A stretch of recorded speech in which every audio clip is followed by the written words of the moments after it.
Welcome into the Fourth and Long podcast, the show where championship advice comes at no price. Today is Tuesday, August 23rd. My name's Nate Young, and I'm here again with my co-host Paul Collins. How you doing today, Paul? Doing well, man. Just itching closer and closer towards that regular season, man. I can't wait. Oh, dude, all the Kyle Pitts highlights coming out, all the So preseason excited. rookies that are mossing second string cornerbacks. I am just overreacting way too much, but I mean that's football, so It is. It is, man. we're here. We're here. And just wanted to do a quick update podcast wise. Let everyone know that we are planning to release and we're going to release future podcasts every Tuesday and Thursday at 8 a.m. Um, doing this just so you can listen to on your way to work or anytime throughout the day, So I always hate when I'm waiting on my podcast at 3 p.m. and I'm just getting off the work shift and I'm like, I don't really want to listen to it right now.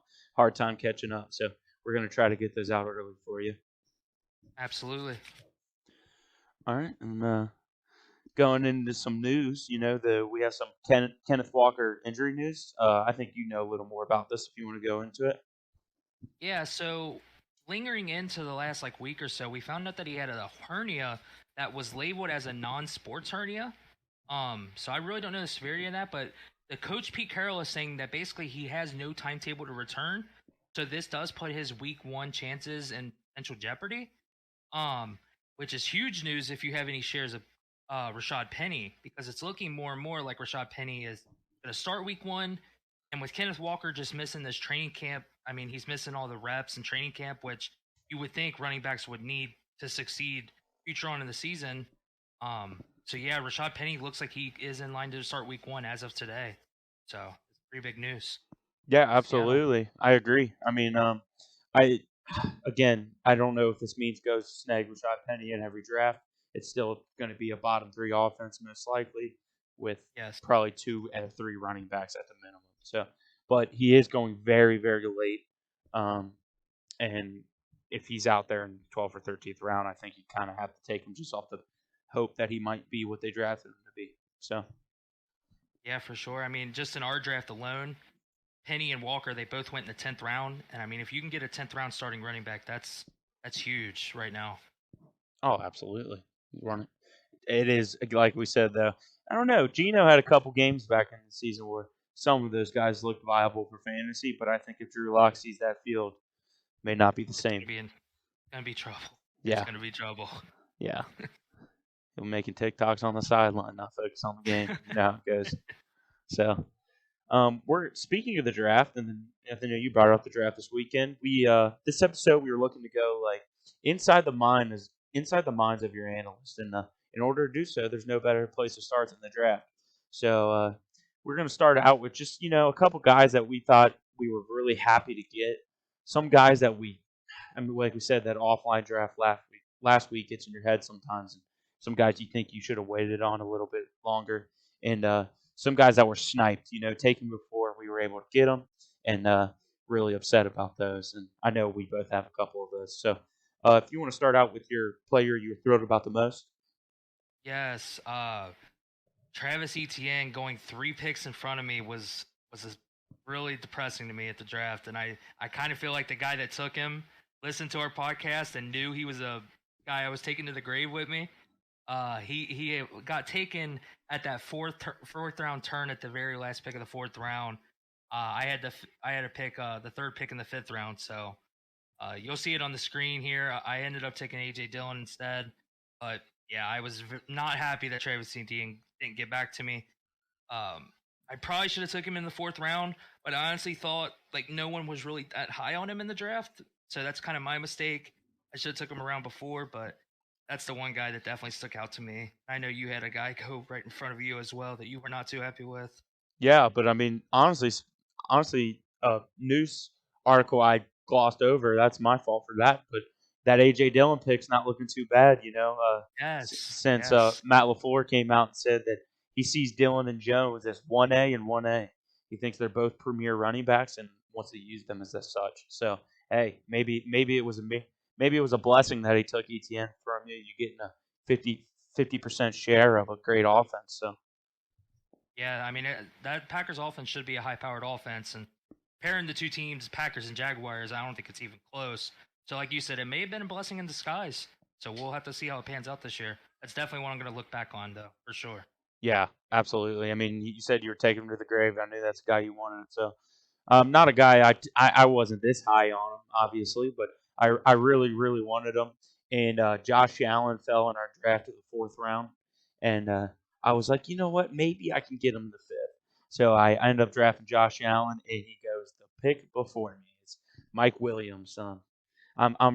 I really love the upside this year. I think the Chargers are going to be a great offense. I think Keenan Allen's getting another year older, and he's always just been a consistent guy, not really a breakout guy. So I think that if anyone's going to do well with the big arm of Justin Herbert, it's going to be Mike Williams, and they just paid him a ton of money to come back and do just that. So I was really excited and thinking I was going to get him until he snagged the pick before me, and wasn't too happy about that one. But but Who did you who did you end up going with other than Mike Williams?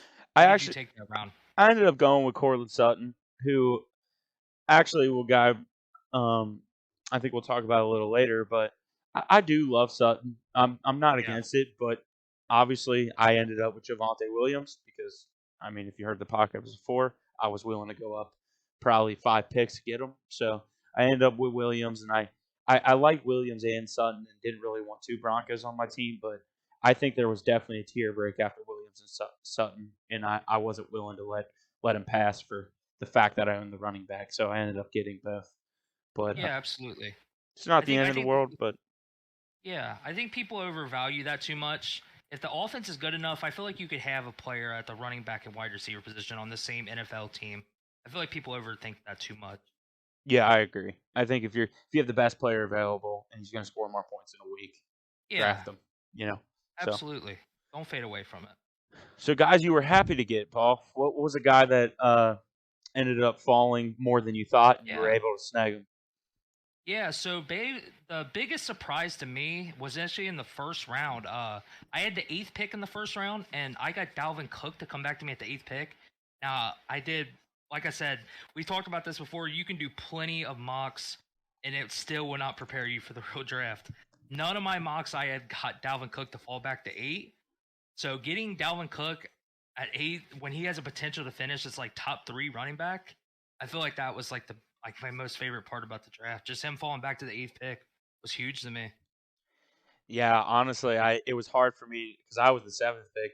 It was hard for Yeah, me to pass on him because a lot of right, like same. I was not even getting him at the seventh, but I right. mean, I wanted Jamar all year. I traded him even back in the draft to get him, and I was just to wait and let the wide receivers fall, and it hurt to pass on Dalvin Cook. So I think you really got a good pick there at 8 for sure.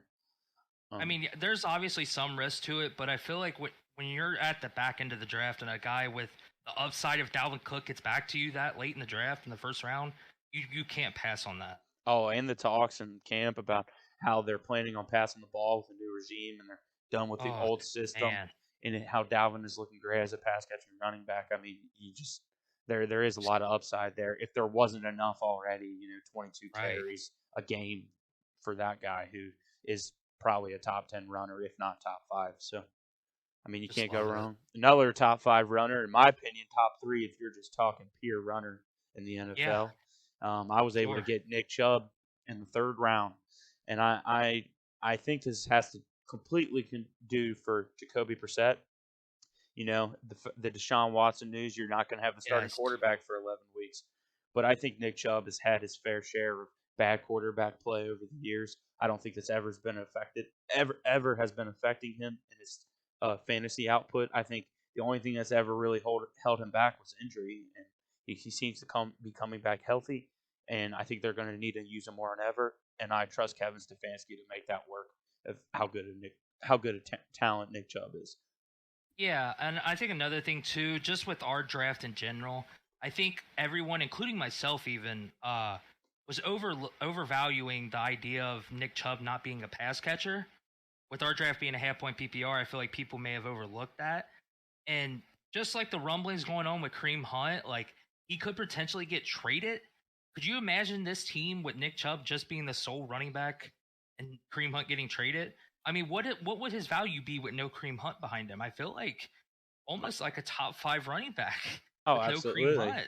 Yeah, he has to be Um, a first round pick. I mean, there's no yeah, doubt. and Like, you got this guy in the 3rd round. I mean, that's just a little crazy. Uh, like I said, I think people were just overlooking the idea of him not being a pass catcher. Um, and I think you absolutely got a steal in the 3rd round.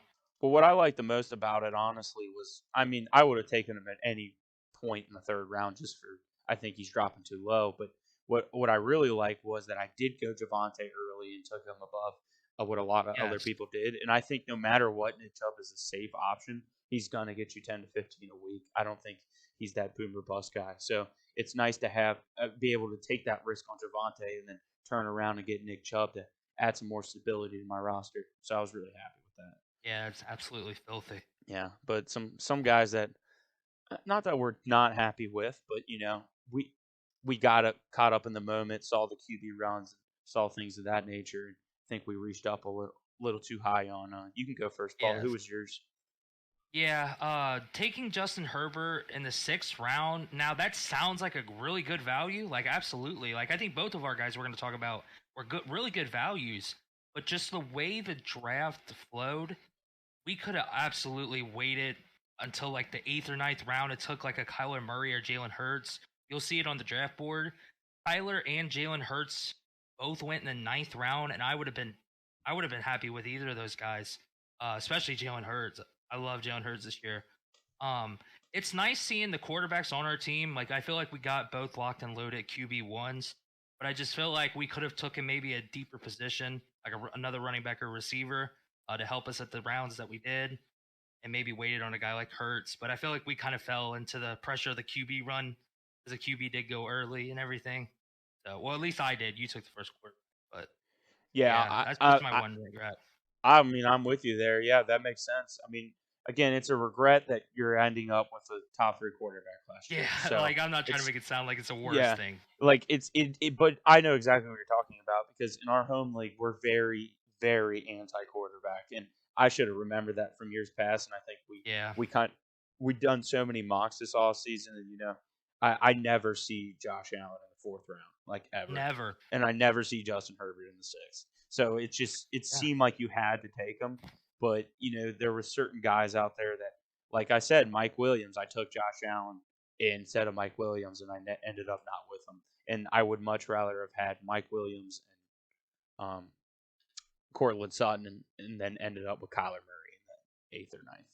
So absolutely. I feel you. I get what you're saying there, and that kind of leads into my guy a little bit of going too high is DeAndre Hopkins, and the reason why is because I got him in the sixth round as well. But the issue is I don't really like taking guys that are suspended and have to hold a roster spot because I mean you know me, I'm a very active waiver wire player, Trading. and I trade and I move around, and I love having those spots.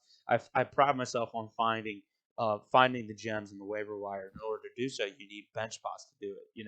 I, Yep. I, Absolutely. you're very good at this too. I know is we like to have the guy that's breaking out that week on a roster, not picking him up on waivers the next week. And you can't. It's harder to do when you're holding a roster spot all season. DeAndre Hopkins. So, um, I mean, Yeah. again though, I Cortland Sutton. In the second, I have Jamar Chase, and now I have DeAndre Hopkins waiting for week 6, and he comes back week 7, and he'd be in my flex. Not that again, good player, but I think I should have waited on him and held that roster spot for the season, knowing how much I trade and pick players off the waiver. Yeah, I mean, if you're able to hold on, like you're able to keep him locked in for 6 weeks. I mean, you drafted him as your wide receiver for Jamar, Cortland Sutton, Allen Robinson, then Hopkins. Like, even when he comes back his first week, if you keep the same roster, you're not even necessarily needing to start him. You got 3 very good receivers that could easily lock and load it. Um, and who knows, someone might buy into the Hopkins when he comes back, and you might be able to trade him before he does. But yeah, I definitely get what you're saying. It's definitely tying up a bench spot for at least the first 6 weeks, and definitely for you, it can be a little rough, for Yeah, sure. I think for both of us. I mean, I think any good manager is looking for trades and waiver wire opportunities when Absolutely. we can. Always want to improve your Yeah. team. That's the number one thing. Always look to improve your team. And there is no guarantee that Hopkins, after 6 weeks, comes back. And I mean, he's a great receiver. I think he's going to be the number Yeah. one. I think it's, but I mean, remember all that Michael Thomas news from a while back where he was supposed to come back and all this, and then people held him on their roster the entire season and he never saw the field, except for Right. maybe 1 or 2 weeks. So there's no guarantee in football. So I'd prefer guys that have 1 week, week one potential in our trade options later in the year. So Yeah. I think it was a good recap of our draft. I think we both really like our teams. Yep. It's never perfect. There's always room for improvement, and that's where trading and waivers come into play. So, And we're going to try to keep you guys updated along the season with different trades, and we'll review them and stuff. So, yeah, we'll try to keep you guys updated on the league status. absolutely. I mean, there's only one way to judge the analysts, and that's by looking at their teams. Yeah. So Absolutely. want to make sure you're keeping us accountable. Don't feel free to put in the comments what you think about our draft boards and what do you think we should have done differently. Any terrible picks, any great picks that you're loving. So we're looking forward to those comments, and we'll absolutely reply. So Absolutely. So to end it off here, I think we had a good discussion today. I just wanted to really cover as many players as we can going into draft season if your drafts still are available, or maybe targets that you'd be looking for later in the year. So in order to do so, I think we should go off with some rapid fire questions. Just one mano y mano, one guy over the other. Give your quick opinion on them, and we'll move on to the next, just to give the listeners an idea of some players to be looking for in the draft season coming up. Yeah. So the first one I'll hit you with is DeAndre Swift or Saquon Barkley, both going around the second round, back of the second round. Yeah, for me personally, I'm going to take the upside with Saquon Barkley. I feel like he still has the juice in him. I feel like the sole fact with Swift, him having Jamal Williams, I feel like Jamal Williams may play a more factor into his role more than we think. And I feel like Barkley, if we can get healthy Barkley back, I think I'd rather have Saquon Barkley. Okay. I'm going to go to the next one. Seattle Seahawks wide receiver 1 DK Metcalf or Buffalo Bills wide receiver 2 Gabe Davis. Man, this is a tough one. I think I would rather go with DK Metcalf. I feel like Gabe Davis, I feel like his draft stock is hyped up a little bit more just because of the playoff touchdown, the 4 TD game in the playoffs. And I'm just banking on DK Metcalf, the player, because we know his situation at quarterback. So I think I'm going to go with DK on that one. Yeah, I know he's a rapid fire. Just a quick thing to add in there. Yeah. I like that pick from me to ask because I am very in the middle of like DK is an awesome top 10 receiver. Yes. Gabe is a wide receiver too, but 180 targets gone in the Buffalo Bills offense, and they didn't sign anyone else to make up for it. So it's such a tough question. I think you can sell yourself either way with that one. And lastly, I would say Kyler Murray or Jalen Hurts. Oh, this is easy for me. Definitely Jalen Hurts. I love the rushing upside and him adding the new weapons with him with AJ Brown. I think he finished as like the QB6 last year, only throwing like 16 touchdowns. I feel like his passing touchdowns are due for positive regression. Yeah, for me, Jalen Hurts, 10 out of 10 time. That's fair. I think there's some good answers. They're tough. We meant to make them tough. These guys are back to back in like all ADPs. So that's the point of this drill. So go ahead, ask your rapid fire questions. Let's see if I can. Okay. Jerry Jeudy or Courtland Sutton? Well, I think looking at my draft, you can tell, but I like Courtland Sutton more. I just think Russell Wilson has always been a big play quarterback, and I'm taking the guy that is a freaking monster that runs a 4.4 and what is he 6'5", something crazy, 6'4", 6'5", big receiver. I take over that over Slant Jeudy any day of the week. Yeah, I think we both agreed on that one. I think I'd take Sutton too. Rashad Bateman or Alan Lazard?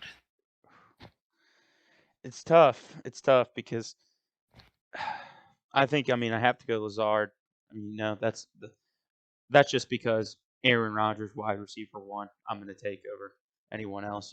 Throughout the years, they haven't had a great receiving core, but the wide receiver one of the Packers has always produced in fantasy. Devontae Adams, Jordy Nelson, guys that came. Devontae Adams' first couple years in the league wasn't seen as this crazy receiver until Jordy left, and then he Right. started killing it. So, I mean, I'm not saying Alan Lazard is Devontae Adams, but you're getting him in the same round as Rashad Bateman, who has Lamar Jackson throwing to him, and we all know that's a run first offense to the core. So, I'm not gonna say anything to you, but I think that might have a little a biased opinion behind it. But I would go Bateman. I feel like if you take safe wide receivers early in the draft, take the high upside in Bateman, because he is the number one target over there. But my third one, this one I kind of debated on back and forth before. Elijah Mitchell or Cam Akers. oof, yeah, this is shoot yourself in the foot because I feel like you're going to be right on one and you're going to be completely wrong on the other. Like I Yeah, don't think I just feel like one of these guys is going to suck and one of these guys is going to be great. And I don't know because both. If you're asking the question, good offense, 49ers run offense, awesome. Rams offense, great. You know, if you're talking yeah, about talking about good O lines. I mean, they have fair O lines, but it's more of the system. You know, a Rams running back is usually always a top running back in fantasy. Over the last couple of years, I guess with Daryl Henderson in the mix of Malcolm Brown, but you know, back to the Todd Gurley's days, you're hoping you can get back to that. And Elijah Mitchell last year was a great running back, but I think I got to go Cam Akers just for the fact that Elijah Mitchell hasn't been back from training camp yet. You know, he's still yeah, hurt.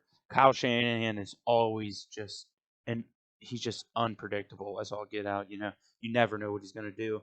Debo Samuel at the end of last year really took a lot of production away from Elijah Mitchell, and they literally just signed him to a contract with a ton of incentives to run the ball. So I wouldn't be yeah. surprised if he's considered like a running back too, along with Trey Sermon, Tyrion Davis Price. There's a lot of guys there. I think it's Cam Akers and Daryl Henderson. I think Cam Akers is the better running back out of Daryl Henderson, and I think Sean McVay is going to see that and give him the majority of the offense. So I think I got to go Yeah, Cam Akers there.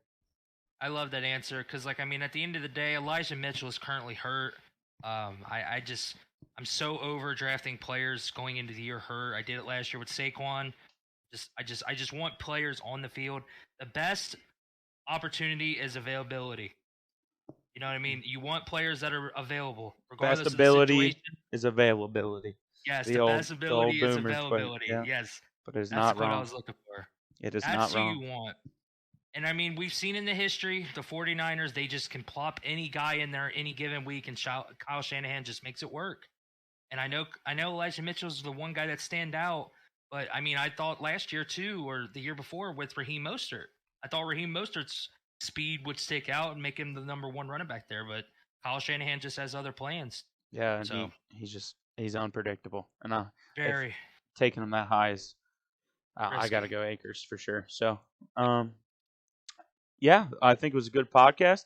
I just wanted to reiterate that we are releasing podcasts every Tuesday and Thursday at 8 a.m. So tune into that. You know, be ready. Subscribe on YouTube. Hit a like if you can. You know, we really appreciate it. We like seeing people listen to it. You know, at the end of the day, we're on here. We just like talking football. You know, but it really does help to see people say, "Hey, love your podcast." You know, and hit the like button to show it. So um, Yeah.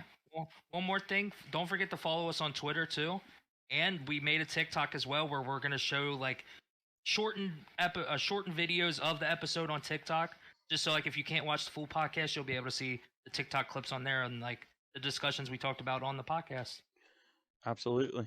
Giving you fantasy in any way you need it. So, Yep. um, you know, today was a good day. It always is when Romeo Dubs is in the news. Just gonna throw that out there to end it. You know, Packers homer. yeah. What was the quote? If you don't know if you remember, it's fine. But I think it was that he's not held to the same standards as past rookies because of how well he's playing. So we'll just end it. We'll I help end all that. But today was your fourth and long podcast where your championship advice came at no price.